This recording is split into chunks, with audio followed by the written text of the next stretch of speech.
भाजपकडून काँग्रेस उमेदवार आदित्य फत्तेपूरकर यांच्यावर आक्षेप जो आहे तो घेण्यात आलेला आहे। त्यांचा जो सूचक आहेत त्या सूचकाची बोगस सही असल्याचा आक्षेप जो आहे तो भाजपकडून घेण्यात आलेला आहे। त्यानंतर काँग्रेसच्या पदाधिकाऱ्यांनी जे आहे ते भाजपचे आमदार सचिन कल्याण शेट्टी असतील, त्याचबरोबर देवेंद्र कोटे यांच्यासमोर जोरदार घोषणाबाजी जी आहे ती करण्यात आलेली आहे आणि एकंदरीतच मोठा गोंधळ जो आहे तो जिल्हाधिकारी कार्यालयामध्ये आपल्याला पाहायला मिळालेला आहे। आपण पाहतो या ठिकाणी आदित्य फत्तेपूरकर जे काँग्रेसचे उमेदवार आहेत ते या ठिकाणी उपस्थित आहेत आणि आपण पाहतोय खासदार प्रणिती शिंदे यांनी देखील आक्षेप जो आहे तो या ठिकाणी घेतलेला आहे आणि त्या विरोधात काँग्रेसने जी घोषणाबाजी केली त्याच्या विरोधात भाजपकडून देखील जोरदार घोषणाबाजी जी आहे ती करण्यात आलेली आहे आणि टीका जी आहे ती या ठिकाणी भाजपवर करण्यात आलेली आपल्याला पाहायला मिळते। आपण पाहतोय काँग्रेसचे उमेदवार आदित्य फत्तेपूरकर जे आहेत या ठिकाणी उपस्थित आहेत आणि त्यांच्याशी देखील बातचीत करण्याचा आपण प्रयत्न करूयात। खरं तर काँग्रेसकडून जोरदार घोषणाबाजी जी आहे या ठिकाणी भाजप आमदारांसमोर करण्यात आलेली आहे आणि एकंदरीत भूमिका जी आहे ती या ठिकाणी व्यक्त करताना पाहायला मिळतात। काँग्रेसचे उमेदवार आदित्य फत्तेपूरकर जे आहेत ते आपल्या सोबत आहेत, त्यांची काय भूमिका आहे ते देखील आपण जाणून घेऊया। काय भूमिका आहे अध्यक्ष, काय नक्की प्रकार घडलेला आहे, तुमच्यावर आक्षेप घेतलेला आहे, काय सांगा?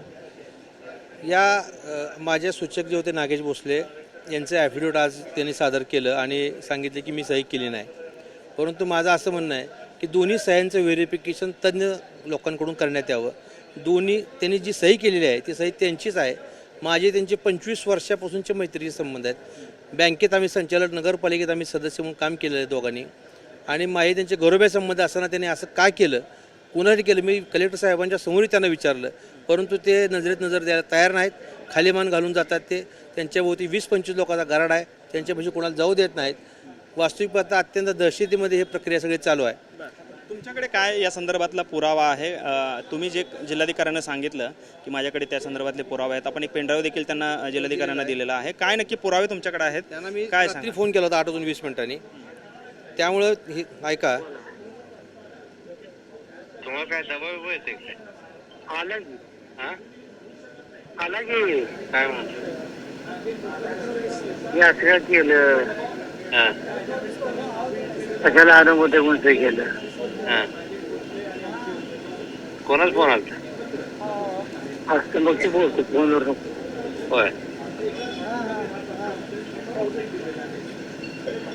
हॅलो, तिघाचे फोन आले, तुम्ही कुठं जावा निघून गावाला होते तिघाचे फोन आले। होय, हा, गावाला जावा कुठं?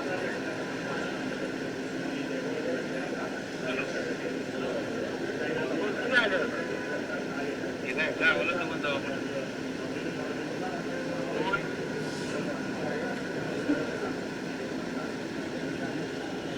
काय नक्की तुमचा संवाद जो आहे तो यामध्ये झालेला आहे, काय त्यांचं म्हणणं आहे नागेश भोसलेंचं? त्यांच्यावर प्रचंड दबाव होता। वास्तविक पाहता भाजपकडे एवढी थम्मिंग मेजॉरिटी असताना आमच्याकडे सूचक मिळत नव्हते असं काल पालकमंत्री म्हणाले। तुम्ही एवढं का घाबरला इलेक्शनला?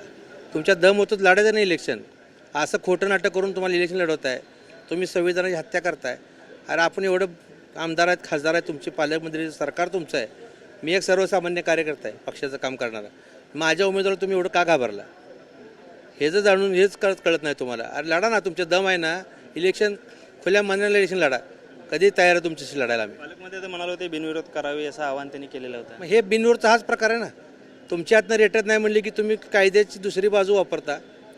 तुम्हाला जे वास्तविक पाहता पालकमंत्री महोदय ह्या बाबतीत तुम्ही लक्ष द्यायला नको आहे। इथले स्थानिक आमदार आणि इथले लोकांनीच हे बघितलं पाहिजे होतं।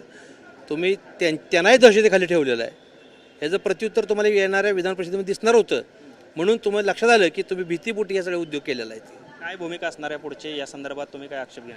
एक तर आम्ही मेहरबान न्यायालयामध्ये दाखल करू या संदर्भात आणि निवडणूक आयोगाकडे दाखल करू की ही इलेक्शन प्रक्रिया पूर्णपणे रद्द करून याचं प्रोसिडिंग ऑफिसरपासून सगळे नव्याने नेमण्यात यावं आणि परत एकदा ही प्रक्रिया करण्यात यावी।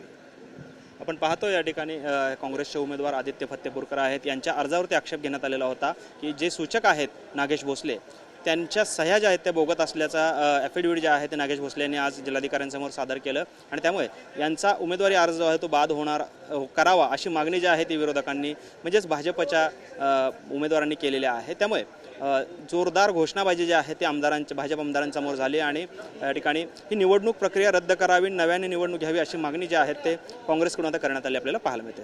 कॅमेरामॅन विनोद उमनाबादकरसह सागर सुरवसे, TV9 मराठी, सोलापूर.